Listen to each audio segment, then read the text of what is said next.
美国航空航天局局长尼尔森日前向国会提出建议，应该拉拢俄罗斯一起打压孤立中国。而俄罗斯方面此前已经就这一问题表过态。来看详细情况。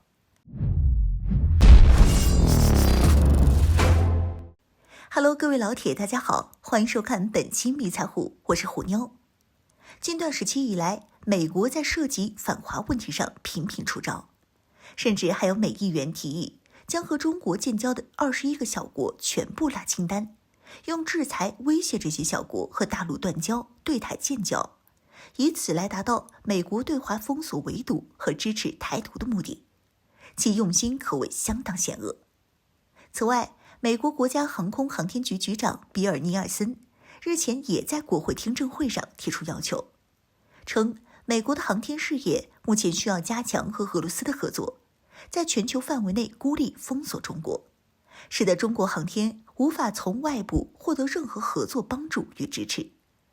如此一来，就能最大程度地拖慢中国航天事业的发展速度，间接性地为美国航天事业发展赢得优势，最终在新时代的航天竞赛中赢过中国。在听证会上，美国航天局长尼尔森首先指出，中国目前正在进行的航天事业是非常成功的，是全世界第2个成功将火星探测车运送到火星地表的国家，并且中国已经初步建成了空间站，中国的航天员即将启程出发前往月球登陆。美国航天局长强调，以上这些已经发生、正在发生和即将发生的事儿，都说明中国在航天领域是美国的强大竞争对手。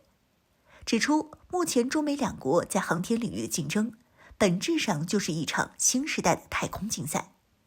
并且他也承认，因为美国法律的规定，中美两国不存在航天领域合作开发的可能性。同时，因为当下的中美关系，美国航天局也很难从中国同行那里获得知识和信息分享。美航天局长认为，现在想要改变这一问题，可以通过加强对俄合作、孤立中国的方式来进行。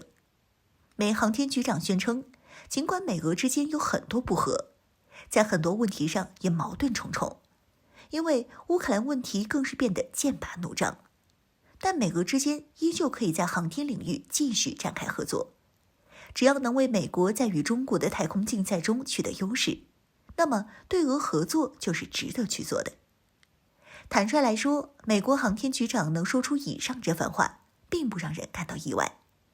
熟悉此人的朋友们想必都知道，美国航天局长长期以来一直是美国各界在伪高官当中出了名的反华派头子，时常鼓吹中国威胁论不说，更加坚定支持美国在航天领域对中国搞孤立、敌视、不合作政策。身为美国航天局长，搞太空事业和科研工作没见他有多大本事，搞反华的各种离谱操作倒是比美国那帮政客们还要上蹿下跳。此外，关美国航天局长此次发言，实际上就是认定俄罗斯航天事业对美国而言不具备赶超的能力，所以就算是与俄合作，美国也能占据绝对主导权，一直稳压俄罗斯一头，甚至于利用俄罗斯。毕竟美国过去可没少干这种事儿，需要用到俄罗斯的时候那就是朋友，不需要用到俄罗斯的时候则一脚踢开，招之即来挥之即去，简直把俄罗斯当工具。这也是为什么后来俄罗斯忍无可忍，宣布退出国际空间站项目，不再和美国搞航天合作的原因。现在美国搞反华围堵，又能用得上俄罗斯了，这就又想跟以前一样，把俄罗斯再叫回来搞所谓的合作，利用俄罗斯的航天技术和资源加持，在离间中俄、破坏中俄关系的同时，加强美国自身，最终实现航天领域的完全压制中国。美国这如意算盘打得真可谓是啪啪响。只可惜，美国人的如意算盘这一次只怕是很难得逞。在俄乌冲突发生后，面对冲突的幕后黑手美国的一味拱火挑衅，以及美国主导下变本加厉的对俄制裁，认清楚了美西方真面目的俄罗斯，几乎断绝了绝大多数对美西方的合作往来，将经济重心和合作方向全面转向中国这边。此外，俄罗斯总统普京也多次先后表示，当下的中俄关系是特殊的、无上限的，不同于且要超越传统的盟友关系的。美西方一直以来都在离间中俄关系，尝试给其中打蝎子，但俄罗斯已经认清了西方的真面目，此等举动势必不会得逞。中俄关系不受美西方挑唆破坏，是普京重点强调的内容。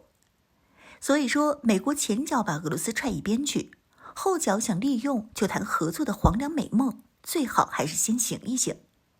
被西方忽悠欺骗了这么多年，俄罗斯现在也算看清了西方的真面目。美国最好还是不要指望自己吆五喝六，号令全世界的霸权还能继续稳固。